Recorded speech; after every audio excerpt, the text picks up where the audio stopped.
اعوذ باللہ من الشیطان الرجیم بسم اللہ الرحمن الرحیم وما خلقت الجن والانس الا لیعبدون صدق اللہ العظیم الصلاۃ والسلام علیک یا سیدی یا رسول اللہ وعلی آلہ وصحابہ یا حبیب اللہ۔ معزز ناظرین کرام، آج اس مختصر ویڈیو بیان میں اس موضوع پہ چند ایک گزارشات آپ کی روش گزار کرنا چاہ رہا ہوں۔ وہ ہے انسان کی زندگی کا مقصد کیا ہے۔ اللہ رب العزت نے اس انسان کو اشرف المخلوقات بنایا اور اس مالک ارض و سما نے اس انسان کے سر پر اپنی نیابت کا تاج سجایا، لا تعداد اور ان گنت نعمتوں سے اس انسان کو اس مالک کل نے نوازا۔ اب سوال یہ ہے کہ اللہ رب العزت نے کل کائنات بنائی، یہ زمین، یہ آسمان، یہ سورج، یہ چاند، یہ ستارے، یہ ہوائیں، یہ فضائیں، یہ دریا، یہ چشمے،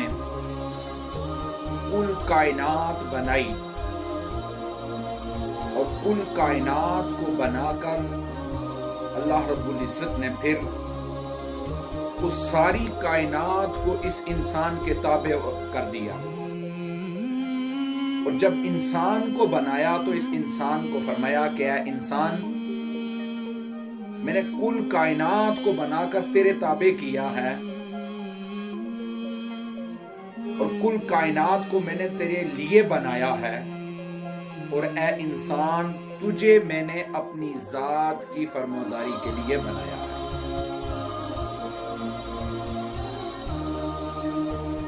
انسان کی زندگی کا مقصد اللہ کی عبادت و بندگی ہے۔ انسان کی زندگی کا مقصد اپنے مالک و مولا کو راضی کرنا ہے، کیونکہ یہ چند روزہ زندگی دے کر اس انسان کو اس کائنات میں بھیجا گیا، اور پھر اس انسان کے سامنے آخرت کو رکھا گیا۔ اللہ رب العزت نے اس انسان کے لیے جنت اور دوزخ کو قرآن مجید میں بیان کیا۔ تاجدار کائنات صلی اللہ تعالی علیہ وسلم نے اپنی حدیث مبارکہ میں بیان فرمایا، اور اس انسان کو سمجھایا کہ انسان یہ دنیا کی عارضی نعمتیں اور یہ دنیا کی عارضی لذتیں اور ان دنیا کی عارضی چاہتیں، یہ جو ہیں ان کے اوپر فنا آنے والا ہے، یہ فنا ہو جائیں گی۔ کہیں ایسا نہ ہو کہ اے انسان تو اس دنیا کی عارضی لذتوں میں کھو جائے اور اپنے مالک و مولا کو بھول جائے۔ اے انسان، کہیں ایسا نہ ہو کہ تو دنیا کی عارضی چاہتوں، دنیا کی عارضی محبتوں میں اتنا گرفتار ہو جائے کہ تو اپنے مالک کی محبت کو بھول جائے۔ اس نے تجھے پیدا کیا، اس نے تجھے وجود عطا کیا، اور لا تعداد اور انگنت نعمتیں عطا کر کے، تجھے وجود عطا کر کے، تجھے ایک خوبصورت شکل عطا کر کے تجھے اس کائنات میں بھیج کر ایک مقصد دے دیا کہ انسان، تیری چند روزہ زندگی جو ہے وہ اس مقصد کے تحت گزرنی چاہیے، اس مقصد کے مطابق گزرنی چاہیے۔ اور وہ مقصد کیا ہے؟ قرآن کہتا ہے وَمَا خَلَقْتُ الْجِنَّ وَالْإِنسَ إِلَّا لِيَعْبُدُونِ، ہم نے جنات اور انسانوں کو نہیں پیدا کیا مگر اپنی عبادت و بندگی کے لیے۔ قرآن مجید کے اس مختصر جملے میں بڑا واضح لفظوں کے ساتھ رب العالمین نے انسان کو اس کی پوری زندگی کا مقصد بیان کر دیا کہ انسان، تیری جبین میری بارگاہ میں جھکنی چاہیے۔ تو کبھی قیام کی حالت میں، کبھی قعود کی حالت میں، کبھی رکوع اور کبھی سجود کی حالت میں میری بارگاہ میں جھکا ہوا مناجات، التجائیں کرتا رہے، تاکہ تو جب تیرا تعلق کبھی قیام کی صورت میں جب تو الحمدللہ رب العالمین کہہ کر مجھ سے تعلق جوڑے گا، کبھی رکوع میں جا کر سبحان ربی العظیم کہہ کر تیرا تعلق مجھ سے جڑے گا، اور سجدے میں اپنا ماتھا رگڑ کر تو سبحان ربی الاعلیٰ کہہ کر زندگی کا مقصد پا کر جب تو مجھ سے جڑے گا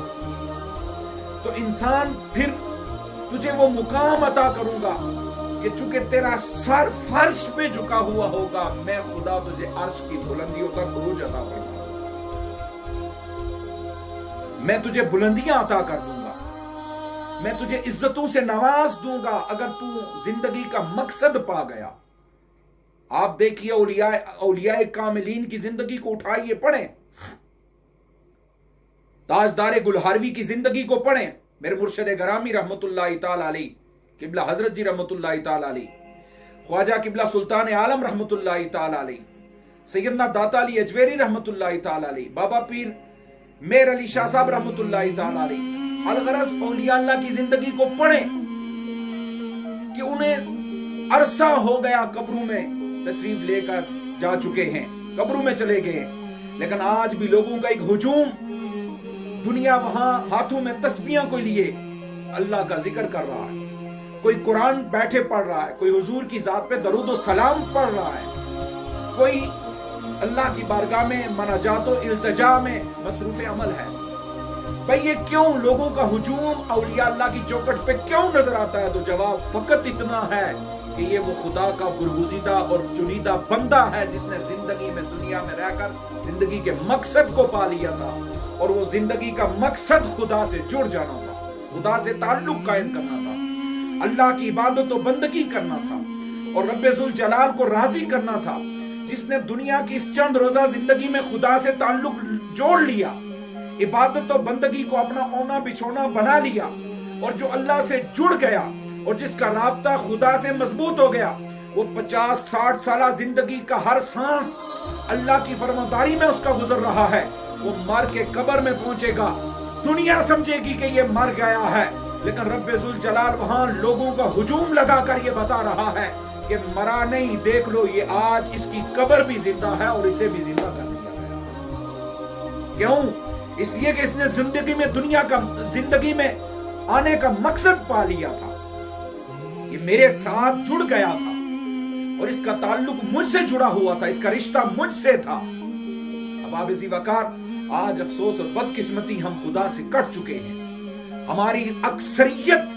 نوجوان نسل ہو یا ہمارے لوگوں کی اکثریت کو دیکھا جائے، ہم نمازوں سے بے روی، دین سے دوری،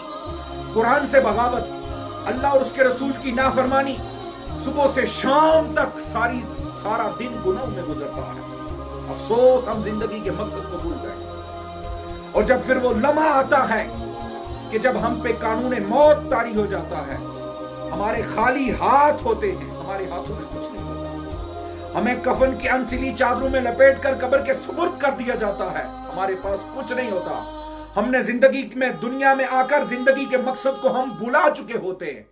ہم ایک غافل اور ایک ایسے شخص کی طرح زندگی گزار رہے ہیں جس نے مرنا ہی نہیں ہے، شاید وہ یہ سمجھ رہا ہے۔ افسوس ہوتا ہے معاشرے کی بیرا روی کو دیکھ کر، افسوس ہوتا ہے خاندانوں کی بیرا روی کو دیکھ کر، افسوس ہوتا ہے کائنات کے اندر